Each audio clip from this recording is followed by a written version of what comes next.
What's up, guys? So in this video I'm going to tell you guys about the craziest LSD trip I've ever had. But before we begin, I do want to give a huge shout out to my homie Ray for hooking me up with a whole new phone so I can post videos again.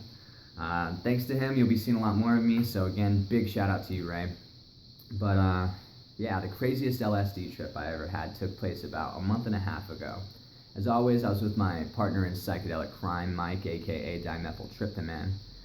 And you know, he's like, come over this weekend, we'll trip out. So I go over, take some acid with him. We're waiting for it to kick in. If you remember from my LSD with shrooms mixing for the first time video, whatever the hell it's called, he has a neighbor named Mark who's really into like electronics and flying drones and stuff like that. So we're on his balcony as the acid starts to kick in. We see him and he's like, hey man, come down here and watch me fly my drone. Like, no joke, that's how the dude talks. So we're like, okay, so we go downstairs. You know, he hands us a Bud Light, we crack him, we're watching him fly this drone, and then the acid kicks in, and it's just, this acid, it was amazingly visual, so we're just like having the greatest time with tracers and just like fucking tripping out, having a good time. This goes on for about a good 45 minutes to an hour. And then he flies one of his drones and accidentally crashes it, so he's like, nah, go in my apartment. So we're like, alright, so we're going up to his apartment, and as we're going up, I asked Mike, have you ever been in this guy's apartment? He's like, no, and just like walks in. And then I just got these really weird, like, I should not be here vibes. Like, I don't know, it just felt weird. Because I was expecting, like, we walk in this random dude's house, and, you know, I don't know who lives here. I was maybe expecting his wife or something to come out of the bathroom wearing a fucking robe with a green face mask, like, ah! Or something, but that never happened. So we sit down, and his house is fucking beautiful. He had these, like, pink lights, and everything was just so pink and elegant. It was awesome. So about 10 minutes... which seems like an hour when you're on acid, he comes in and puts on like Jackass or Jackass 3, one of the Jackass movies. He's like, oh yeah man, watch this, you know, this part's so fucking hilarious. So we're sitting there watching Jackass, he introduces us to his daughter or whatever. And so we go outside, we're hanging out, and then he's like, alright man, come here, listen.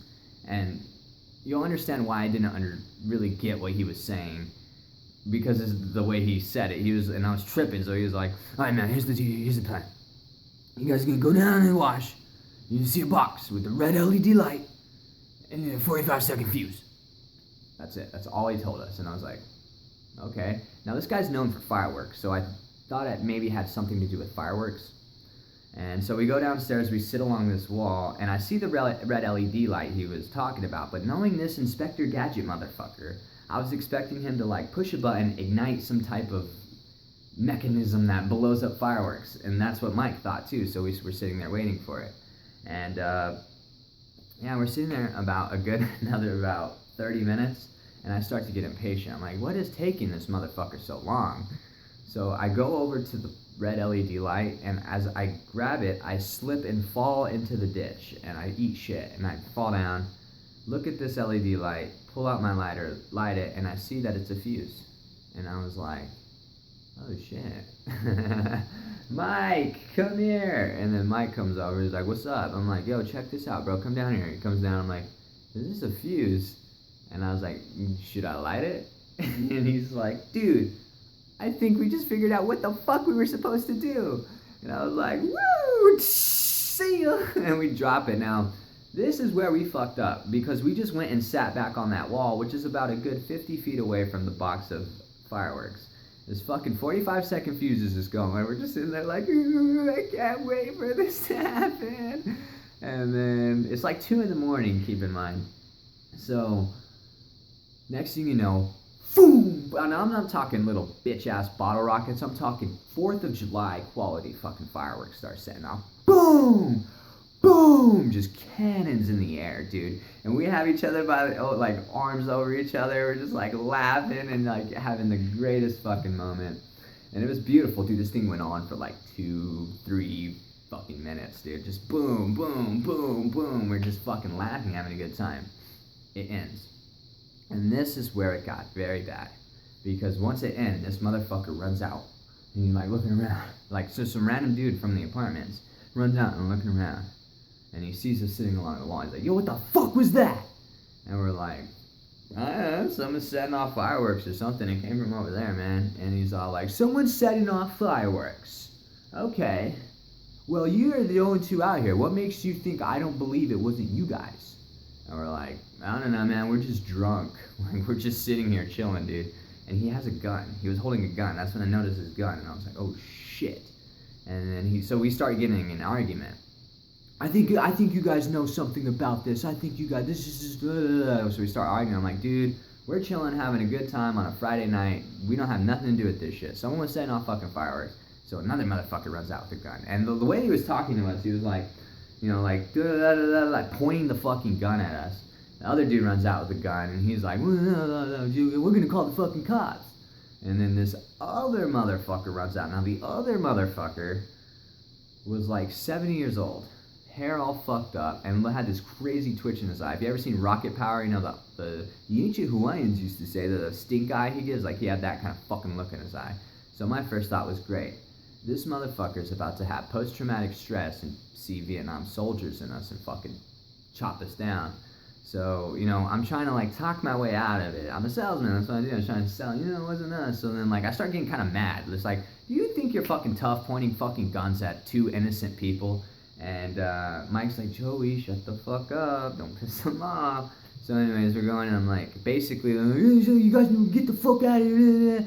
So I'm like, Mike, run. So we like jump off this fucking wall, just dip the fuck out, start running as fast as we can, and we sit down, we catch our breath like however far away. We're a pretty good distance away. We sit down, and then I got to thinking, and I just realized how stupid of a decision it was on that guy's part for him to come out. Now, for granted, probably wasn't the best idea for us to set off fireworks at 2 in the morning while we're tripping on LSD, but just hear me out. So, say those were not fireworks, and he came out into like some lunatic walking around shooting things. If he would have misjudged where those shots came from, and I was some psychotic motherfucker, I could have shot him in the head, killed him. That would have been his own fault because he walked into a hostile environment. Scenario number 2, say there was some crazy lunatic walking around shooting guns and he didn't encounter him. He came downstairs, but the cops were there, responding to a call of gunshots. The cops, now everyone in America knows, cops shoot first and ask questions later. You probably would have been shot by the police. Another fucking stupid decision on your part. I don't know, so whoever you are out there, you're a dumbass, honestly. And if you hear gunshots, stay in your fucking house. It doesn't matter if you have a gun. If you hear gunshots outside, stay in your fucking house. Don't be a fucking hero and go run out. That's how people get killed. Anyways, so we sit there, recollect ourselves, and go back to his house. As we go back to his house, there's cops everywhere. Like, cops everywhere. There's fucking SUVs and fucking just like vans and shit. We're tripping balls. We're like, fuck, we're getting arrested. We're getting arrested. So we start walking, and as we go up to his apartment, we see this cop walking down from like the building he lives in, and this dude looks exactly like Hank Schrader from Breaking Bad. So it was kind of funny to us, but we get up to his house, we're like, ugh. We get inside, we're like, all right, we chill for about another 30, 45 minutes, and we're like, well, fuck it, let's go to the gas station. Go to the gas station, get supplies, munchies and shit, and then we just sit in this fake patch of grass all night, completely laughing at everything that happened, just making fun of the dudes that pulled guns on us, and yeah, just having a great time. So, I mean, honestly, I'm pretty proud of myself that I kept my composure during that fucking real situation, but yeah, it was pretty fun. Never set off fireworks when you're on LSD. Just put it that way. That's the message of this trip.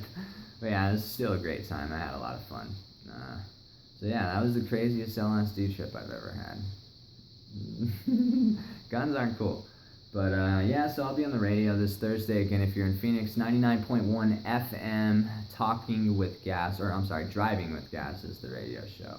Again, most of you guys aren't in the area, so I'll be putting it on the YouTube channel for you guys once I can. Yeah, as always, Icarus 480 here. Peace, love, and smoke DMT.